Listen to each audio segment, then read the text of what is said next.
think of the White Australia policy? Well, I think it's good, and they should really have it and keep out the coloured races. We should keep our country, let's say, as white as possible, but we have our own natives that we should look after. And for the indignity and degradation thus inflicted on a proud people and a proud culture, we say sorry. We committed the murders. We took the children from their mothers. A lot of Australians talk about, oh yes, we want to give the Aboriginal a fair go, then it's full stop and it's usually forgotten. They never go on to say vote in favour of any legislation which allows for the elevation of the Aboriginal people. They don't do these things. They talk about it, but they never do it.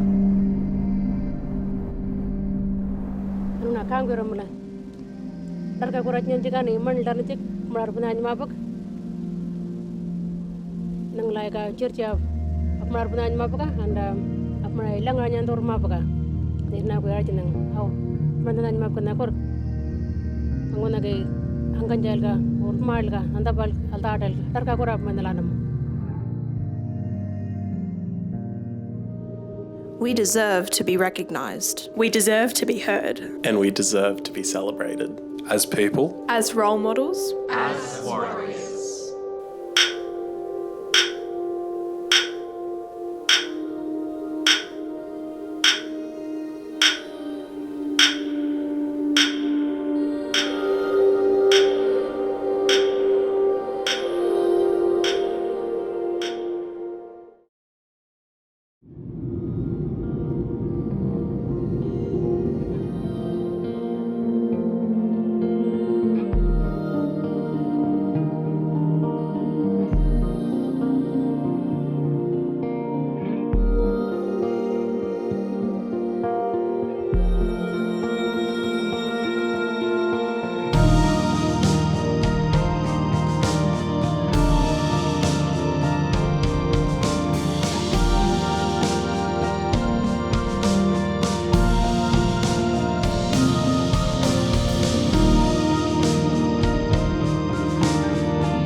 My name's Daryl. I was born and bred in Western Sydney in a place called Richmond on the foothills of the Blue Mountains, and I come from the Darug tribe. Back then we were just kids growing up in a little rural country town, and you know, Dad always worked and Mum stayed at home, and we lived in a housing commission house, and we never had anything.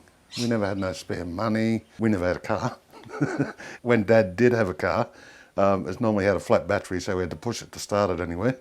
I remember one night I was a kid and Mum and Dad were having an argument over money, because we never had much money. The Smith family used to come around and give us presents at Christmas, and we'd get clothes and shoes and Christmas hampers from them, you know, that's what I remember. But I remember one story that distinctly sticks out was Mum and Dad having an argument. And I was probably 6 or 7 or 8 years old or something, I don't know, and about money. And I remember Dad saying, you know, I can't get any more money. They won't let me be a boss. I'm not allowed to. And you look back at it now and you really do see the difference of where we grew up and what we did because of our heritage and because of our status in the community. My name's Kathy. I'm a descendant of the Perkins Bray clan. I'm a proud Eastern Arrernte woman.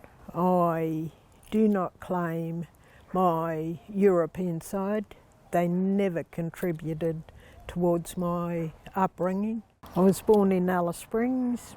I grew up in the Gap Cottages, which is where the partly coloured Aboriginal people were accommodated. Up until the referendum in '67, that's where I grew up. All the houses down there were 2-bedroom, and according to the half-caste record, in our house there were 17 who lived there. Myself and my siblings, we slept in the house with our grandmother, Mary Bray, nee Perkins, while everyone else slept out in the yard, and then just packed up and went to work each day. Overcrowding was an issue way back then, but it never ever hit the headlines that people were living in overcrowded accommodation. There was no way Mum could accommodate just her children and herself in a 2-bedroom dwelling. So we grew up in really happy times. We were really close. We either played in the creek or went to kindy when we were old enough. But due to the permit system, we never came into Alice Springs at all until 67, when the referendum and we were given the right.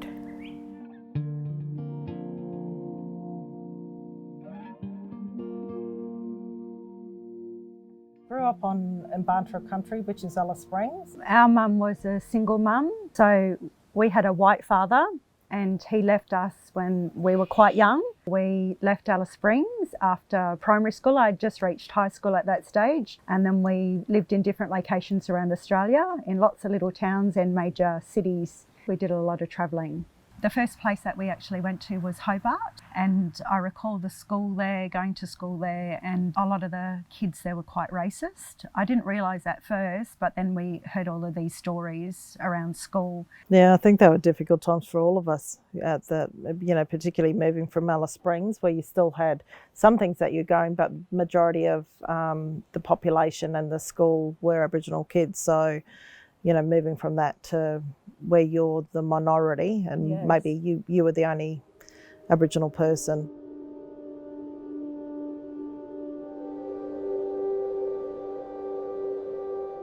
We were always labelled as half-caste, the half-caste kids. Certain things in school, especially primary school, we were labelled as that, and I suppose to a certain degree ostracised. We never had no money, Mum never had no money, we never had no money. So we're always cast or painted as the poor ferals that live in a housing commission over the back of Richmond.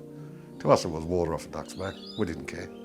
Long as we got our dinner at night time and whatever Mum made us, and we went out and played all day, we didn't care. It was the best life in the world.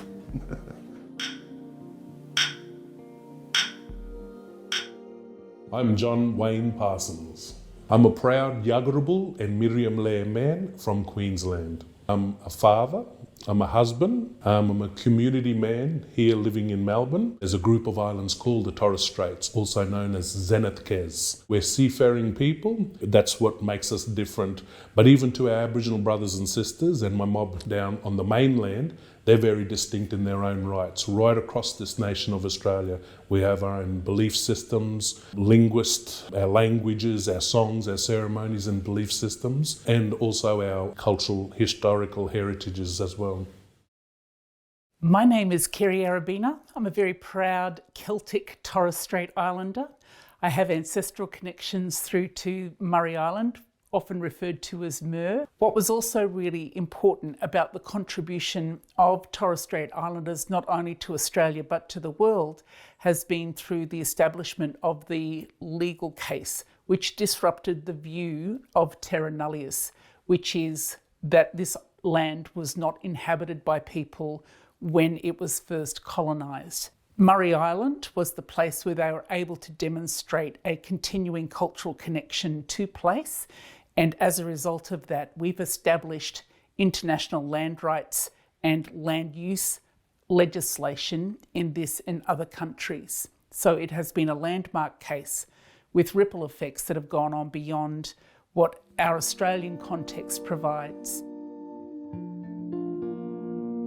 My name's Eddie Cabillo. I'm a Larrakia, Wajigan and Central Arundel man from the Northern Territory. I basically grew up in Darwin. My father's from Alice Springs, and that's where I get my Central Arundel connection from. Australia was colonialised, and the way we were colonialised is that there was nobody here. The legal system that's in place on this country is one without any regard for our people, and that system has been set up to look after the interests of the colonialists. Current legal system of this country is doing what it was set up to do, right? And that is to persecute us, and it hasn't deviated from that since the inception of the law in this country. And you know, that in itself causes you know, a huge detrimental effect.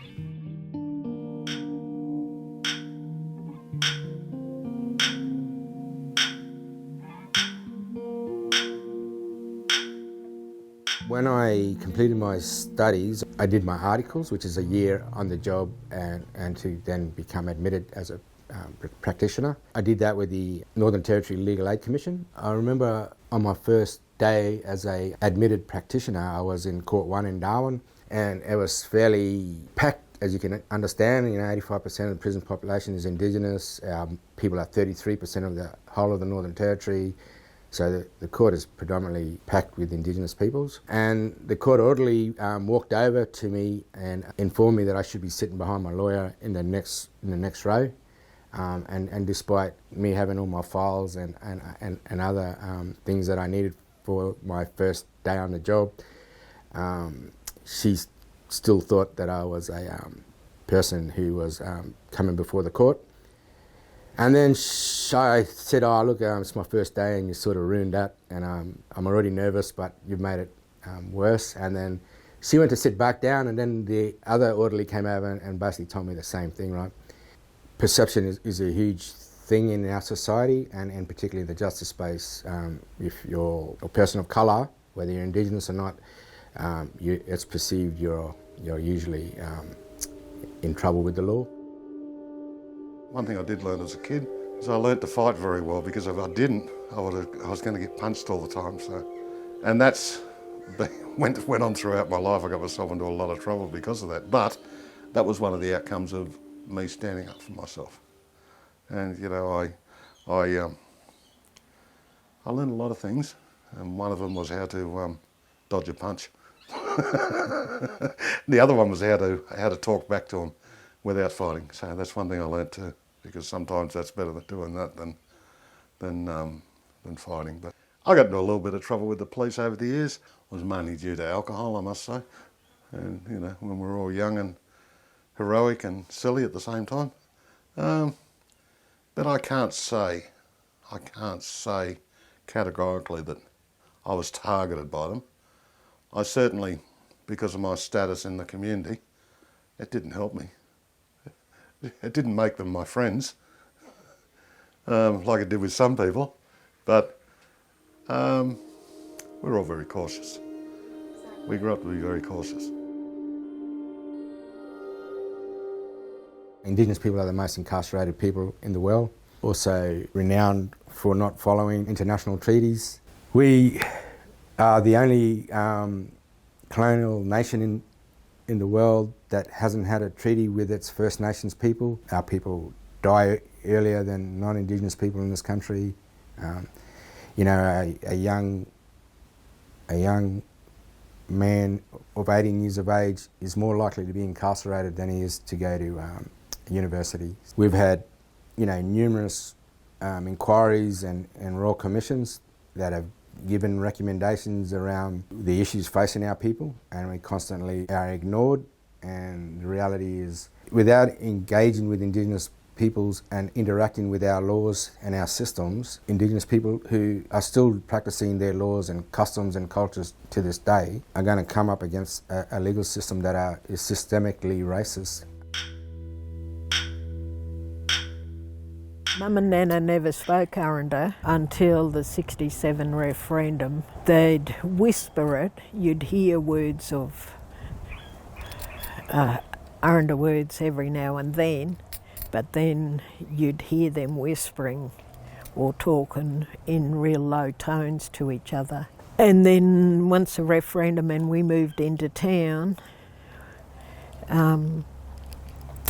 they spoke openly, but they were still really hesitant. Nana was still scared. Years later, I asked Mum why she didn't teach us Aranda, and she said, well, welfare or native protection said that if your children speak that monkey language, they'll take us away. And she said, I should have taught yous because they took yous away anyway. So there's some words I can speak, like ware, kala richananga, kala, kara, our skin names. So there's some I do, but and when I go back and see family, they speak fluently. Unfortunately, if you want to learn the language, because it's quite hard, you have to live and breathe it, and that would mean also sitting with family and being there. But I think because Mum instilled and pushed us through education, it was kind of a win and a loss, because we couldn't necessarily sit down with family who still do have it and speak it fluently. And because we travelled quite a bit, that was the other thing as well. Leaving country, we were away for quite a bit, so we were, for most of our childhood we were away, and that's where you pick up language more. The distinction for our communities is that we have 8 very strong specific languages, and in terms of the distinction that we have, we've still got very strong connections and a strong language across all of those 8 distinct language groups, and we were able to lift our work and effort and songs and knowledges and take them into different landscapes. And so what we're seeing now is this incredible revitalisation of languages. I have taken my children and taught them dance and song in particular. I have told my children that their children are to refer to me as Aka, which is an important grandmother term.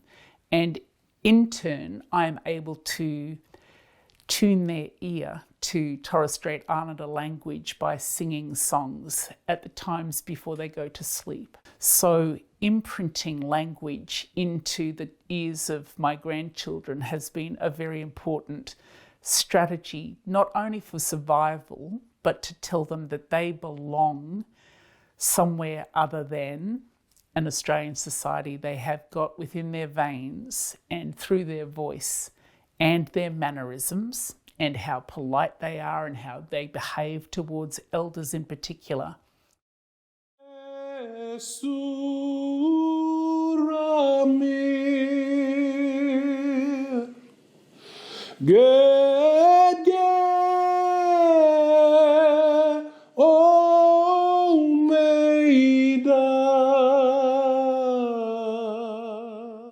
I think song and voice and storytelling is so important to me. It's part of my arts practice. Song, even though it might sound lovely with harmonies and the instruments and all that, but it carries so much story. It carries stories of our ancestors. It remembers and pays respects to them. It also carries law in certain songs, so it helps guide you, how you practice, how you respect each other, with nature and our cosmology. It's so important. And to keep singing those songs and those stories, it connects you back to home, especially when I live so far away from home. That's so important to me, and I seem to gravitate towards other Torres Strait Islanders that are also living off country. And when we sing those songs, especially when they're around language and around those stories and home and ceremony, it really connects us. It's a really, really important song. It's like our oral traditions, it's like our literature.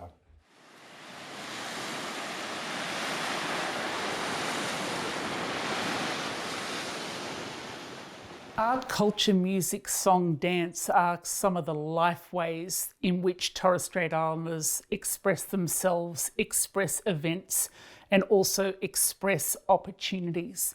And we have seen that from early drum recordings that were kept in the Australian Institute for Aboriginal and Torres Strait Islander Studies, where there were opportunities to see our ancestors dance and perform certain publicly able to be viewed songs and performances that were really talking about Islander ways of life.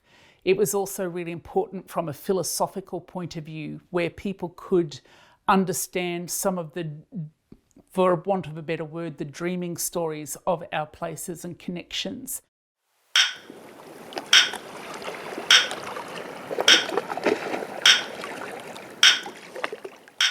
Being Aboriginal as a child was difficult, I found, because I was so white and pale, and I felt like I didn't belong with Aboriginal families, and I didn't really belong with white families, because a lot of the families didn't accept me because I was so white, and then the white people didn't accept me because I claimed to be Aboriginal and said I was Aboriginal, but they laughed at the fact and didn't understand that an Aboriginal person could look the way that I looked. Sometimes I wasn't accepted because of, similar to Lynn, features, and people assume. But then, having said that, you know, when I mingled with people who were non-Indigenous, I got the same as well, because we were taught and raised to identify as being Aboriginal because of the past historic stuff, and acknowledging our grandmothers and our great-grandmothers and the struggle that they went through, and to make sure that we're never ashamed of our identity. We're never shy of that, to run away from our identity, but it was difficult because we were kind of caught in two worlds. And I know that, you know, some, particularly Mum and the stolen generation, and there's 5 generations in our family, they were talking about not fitting in two worlds and having to live in those two worlds, and to a degree we did as well, didn't we? Yeah. When my granddaughter was born, and to this day, I like to rub myself against her and tell her, I wish I was your colour. And it was just to make her feel more comfortable, because her brother is lighter than her, and so's her mum and dad. So she never ever questioned it, and she felt comfortable in her skin.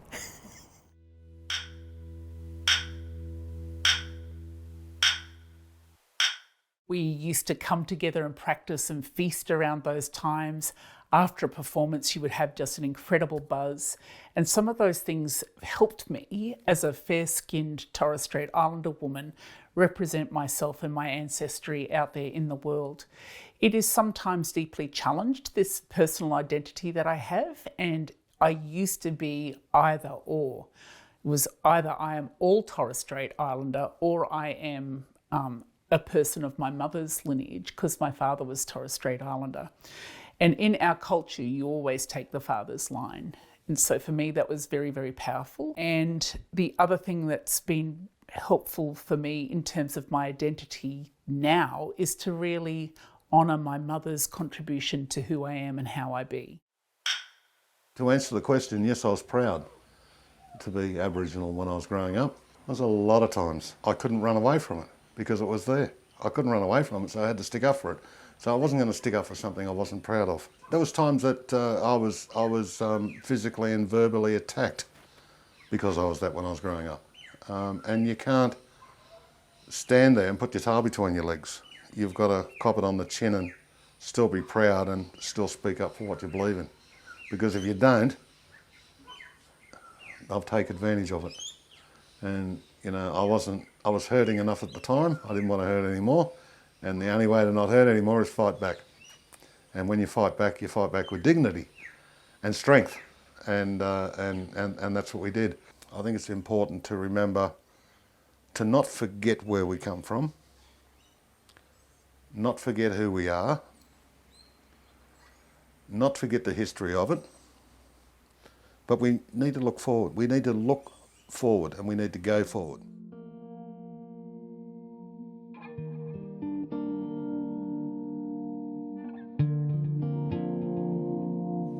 Who are you now? First and foremost, I'm me, and I'm proud to be me. And I'm proud of my heritage, I'm proud of my upbringing, I'm proud of my children's beliefs, to follow what their parents and their grandparents and their great-grandparents believed in but were never allowed to say. And we can't forget what happened, but we can change the future so it doesn't happen again. And work together to make ourselves stronger. I'm very proud to be an Aboriginal woman. It's interesting that as a child, because I lived in the two worlds and was never accepted, I felt like I didn't identify, but as I've gotten older, you just learn that, you know, you can be proud of who you are and where you come from. And I've never been ashamed to be a Nurrunda woman from Alice Springs. So, yeah, growing up with our culture, and I suppose, you know, growing on our country and with my grandparents and that. So, yes, very proud to be Aboriginal, and I've instilled that in my children. I'm still the same person that I was. I'm culturally strong with my people. That underpins who I am. All my experience as an Indigenous person shapes who I am. I'm a Larrakia, Wodjigan and Central Islander man from the Northern Territory. All I can say is I am a proud Yuggurabal and Miriam Lamb man. I can't separate those two because I honour both my mum and father and those cultural heritages that blood still runs through my vein. No matter how far I live off country, I know who I am. I am very proudly a descendant of the Miriam people. I find I am able to be centred when I am with my family and in my cultural constructs. I am not scrutinised. I am absolutely understood to be people's aunties, and to be treated in that way brings me great joy. I was born an Aboriginal, and I'm a proud Aboriginal, Eastern Aranda woman, and I'll die an Aboriginal woman.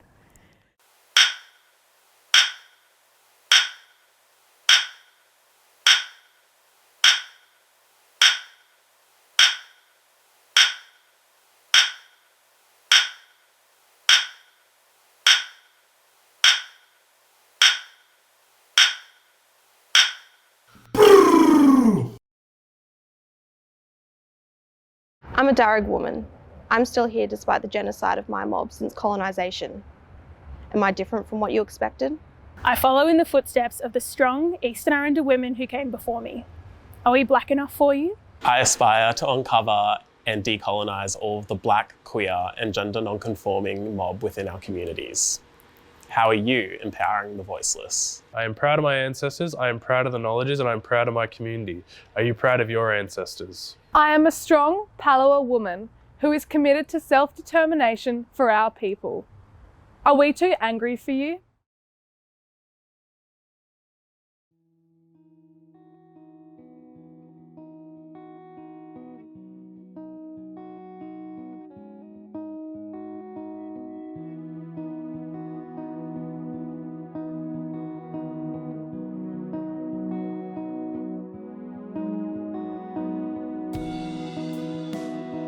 Take some time to unwind. Take my hand, you'll be fine. Take one step, just take a single breath. Take some time to unwind.